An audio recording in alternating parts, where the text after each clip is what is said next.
Mirë, shikues nderuar, jemi rikthyer tashmë në pjesën e dytë dhe në këtë pjesë të dytë për të ndalur sërish tek Irani dhe më pas tek Ukraina kam të ftuar zotin Lutfi Bilali, ekspert i marrëdhënieve ndërkombëtare. Zoti Bilali, ju përshëndes. Përshëndetje. Zoti Bilali, unë do doja të ndalesha tek një shkrim juaj i fundit që keni bërë në rrjetet sociale, ku raportet flasin për vendosjen në gatishmëri të rreth 2000 raketave iraniane të projektuara për të mbytur mbrojtjen ajrore izraelite përmes numrave masiv. Ju si e shihni, është kjo tashmë një strategji reale ushtarake apo më shumë si një mjet presioni psikologjik ndaj Izraelit, por edhe perëndimit nga ana tjetër? Ka indikacione që mund të jetë edhe element psikologjik, apo mund të thëmë kërcënimi i tillë, por besoj që situata ka hyrë në një fazë të re nga bunti brendshëm në Iran, armiku i cili duhet goditet dhe të neutralizohet edhe ai bunt i brendshëm është Izraeli. Dhe mendoj që ato 2000 raketa të përnjëhershme të një kohëshme të goditet të Izraelit, do thotë ka është një realitet. Mendoj këtë ka treguar edhe lufta 12 ditore e qershorit të vitit 2025. Por mendoj që kjo do jetë një situatë jashtëzakonisht e rëndë.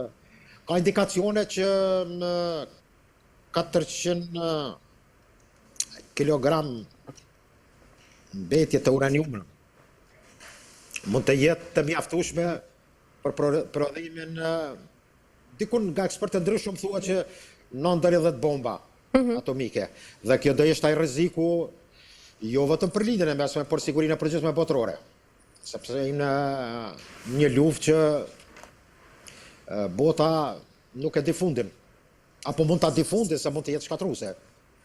Dhe mendoj që në këtë drejtim kemi një situatë, unë një di që po që se ndodh goditja amerikane në kombinim me Izraelin, Irani do levrohet.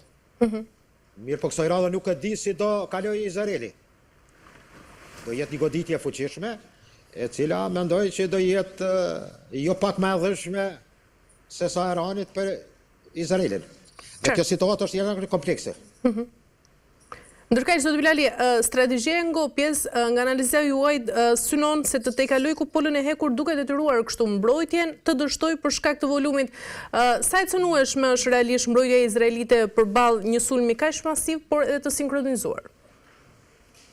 Po është vështirë që volumi i tillë i goditjeve bashkarisht me dronet të Shahed të jetë në gjendje një forcë kundërajrore, apo sistemi i tillë kundërajror, sidomos mendoj edhe thardhi amerikan, por arrovtreshi do jetë jashtëzakonisht vështirë. Mos harrojmë, sepse sipas instituteve ekonomike të vetë Izraelit në Tel Aviv, lufta një mujor, dikun po që se do vazhdonte, 12 miliardë i ka kushtuar Izraelit. Një F-35 ora tishme koston $10,000. Dhe kjo brenda dite për llogaritje është bërë dikun 150 deri 200 milion shpenzime. Duke hyrë të gjitha aspektet dhe strukturat që goditen në Izrael, por edhe ato që kanë të bëjnë me ekonominë. Dhe kjo mendoj që do jetë situata me të cilën Izraeli veç ka paralajmëruar dhe përgatitur popullatën, kemi tërheqje edhe stafeve të misioneve diplomatike dhe ambasadave. Mbram gjerman duket kanë arritur një marshut të tillë të largimit të stafit të tyre. Do thot hym në momentet kur çështje orësh apo ditët do kemë episodin e dytë ose pjesën e dytë të luftës Izrael-Iran. Mirë, po kësaj radhe do jetë një situatë dhe një luftë e cila do jetë e pamshirshme. Ndërkaq, zoti Bilali, ndoshta një raketë vetëm bërthamore të ndryshonte këtu rrënjësisht edhe të gjithë ekuilibrat global të sigurisë. A ekziston ende një vije kuqe ndoshta reale që i ndalon palët që të kalojnë këtë prag bërthamor? Po kemi 3 aktorë, të cilët mund ta ndalojnë këtë luftë. Janë amerikanët, rusët dhe kinezët. Kinezët dhe rusët janë të interesuar maksimalisht që ta mbrojnë regjimin e Iranit. Jo për arsye kulturore, civilizuese apo religjioze, që ata nuk kanë të bëjnë me islamin, as kinez, as rust. Por është interesi tyre geopolitik dhe geostrategjik që të mbrohet ky regjim. Nga se, po që se bie Irani, atëherë Amerikanët afrohen në kufit e interesave ruse, duke filluar nga Kaspiku dhe Azia Qendrore, për interesat ruse, po flasë që është do të një goditje, por edhe për interesat kineze që kufiri i tyre perëndimor do rrezikojë shumë. Dhe kjo është, ajo mendoj poenta që regjimi ande mund të jetë gjallë. Ata kanë filluar manovrat e përbashkëta në brigjet e Afrikës së Jugut, para një jave dikon, rusët, kinez dhe marina e tyre luftarake, dhe kapacitetet e tyre, dhe Iranit, kuptoj. Dhe kjo do jetë ndoshta një mbështetje madhe që regjimi teokratik në Iran të mbijetojë. Por a mund t'i pështojmë situatës për një kataklizm të tillë nga goditja amerikane, sepse Al Udeid, baza në Katar, është përforcuar shumë këto 2 ditë e fundit. Kemi, mund të thëmë, arritje të kapaciteteve të forcave ajrore amerikane. Mos harrojmë janë 8.000 ushtarë amerikanë në këtë bazë. Qartë. Që nga viti 2001. Dhe është situatë me cilën pastaj do digjet komplet regioni. Dhe kjo mendoj që do jetë situata me të cilën varet shumë nga ajo që Trumpi mund të ashon një anër të keqe dhe të godas. Por inshallah shet e mirë. Qartë. Zoti Bilali, nga ana tjetër, rezervat bërthamore iraniane ndodhen në lokacione të fshehta dhe të fortifikuara nëntoksore. A ka Izraeli realisht kapacitetin për të neutralizuar këto objekte pa shkaktuar këtu edhe një luftë rajonale? Shumë vështirë. 1.600.000 km2 ka Iranën.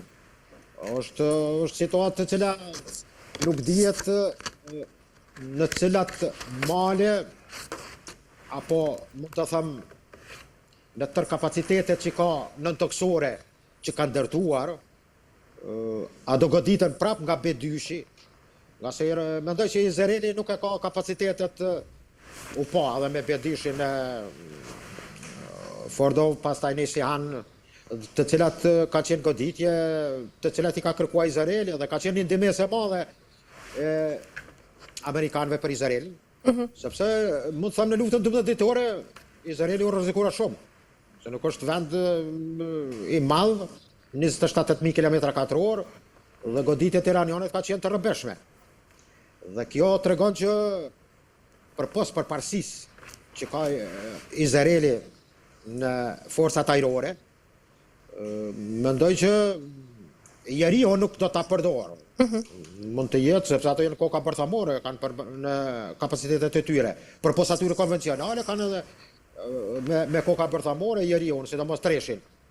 Por Irani ka zhvilluar sistemin se vetë të raketave balistike jashtëzakonisht të fuqishëm. Khabar treshi është, mund të thëmë, sot për sot elitare, ka në projekta ka arritur edhe Khabar 4, është pak e dyshim të thuhet. Por, të gjitha këto cakun e goditjes e mbrin, sidomos armët hipersonike, si që janë Fatahnishi dhe sidomos dyshi. Dhe kjo do jetë jashtëzakonisht e vështirë me rrëbeshin e tillë të goditjeve njëkohësisht të 2.000 raketa ballistike, plus të dronëve, shahed, do jetë jashtëzakonisht e vështirë për Izraelin të krijojë atë sistemin e mbrojtjes së vet për të neutralizuar çdo goditje. Dhe mendoj që izraelitët shpresën më të madhe kanë tek forca amerikane. Zoti Bilali, nga ana tjetër, diplomacia duket tashmë se është vërtet e paralizuar dhe nga ana tjetër retorika ushtarake po rritet nga të dyja palët. Mendoni se tashmë jemi në fazën ku diplomacia thjesht po blen kohë për ndoshta një përballje të pashmangshme që mund të ndodhë? Po, them drejtën, Irani është çështje jashtë komplekse. Jashtëzakonisht komplekse.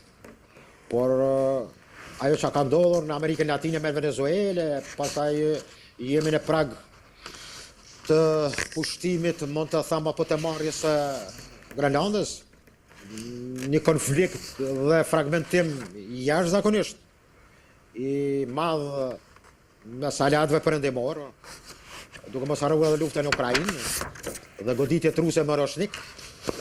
Atëherë kemi një situatë që diplomacia ka humbur fuqinë e vet. Dhe mendoj që këtu ekziston një dobësi me cilët sot edhe OKB-ja më është definitivisht formale një emër që